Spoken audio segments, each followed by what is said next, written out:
mbokk yi maa ngi leen di nuyu di leen fekk ku ci nekk fa nga toog di la wax asalaamaaleykum wa rahmatullah di jiital ci nuyu ak siyaar bi nag Cheikh Mouhamadoul Mountakha di ko ñaanal sama borom mu yàgg fi loolu tëgër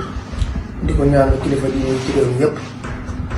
di ko ñaanal sëñ Abou Baraka xarit Cheikh Mouhamadou Fadel ak sama buntu ci sëñ Fall muy Alaaji Cheikhouna Mbacké Cheikh Mouhamadou Fadel di sant Sénégal yëpp nag ndax depuis barki dem ba léegi gis naa soutien yi di wax ne awma seen fay yàlla ñu am seen fay yàlla na leen yàlla fay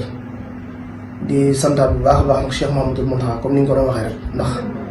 jàpp nañ ne képp kuy aar war mooy Touba ñun nga ciy jàppale suñ mënoon yëkkati xaalis fay la sax dañ la koy fay ndax jàpp nañ ne ñun amuñ lu dul Touba comme ni ma ko waxoon démb barki démb rek dëkk boo xamante ni bi muy nekk village ki fii Cheikh Mouhamadou Fadel njëkk a teg comme chef de village kooku mooy suñu maam direct kon jàpp naa ne dëkk boobu du fa doxandéem kon mënuñoo bàyyi ba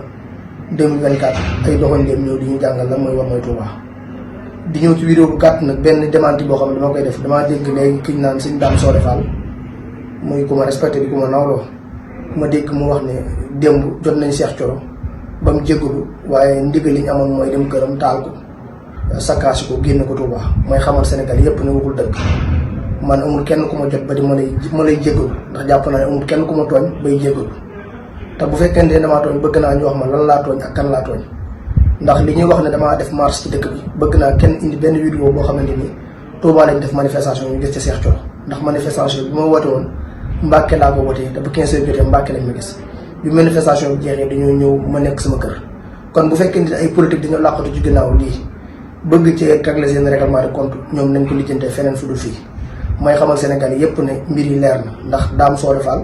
tudd na ci ne sëñ Bass Abdou Khadir moo ko joxoon ndigal pour ñu ñëw sama kër saccagé ko loolu ci audio bi la te audio bi buñ ma interpellé dinaa ko teg kon daal may xamal ne man de du ma ne leen duñ mën a ñëw sama kër yàqu ko wala ñu taal ko waaye buñ ñëwee lépp lu leen ci fekk nañ assumer seen responsabilité te xam ne légitime défense ci réew mi lañ ko fekk te man nag du ma xaar kenn di ma sàkkal pexe wala ngay jël sama bakkan ci sel ndax sama bakkan bi doo ko jaamu yàlla du ma xaar ba heure bi ay mandat ñu di ma fa àggal wasalaamaaleykum wa rahmatulah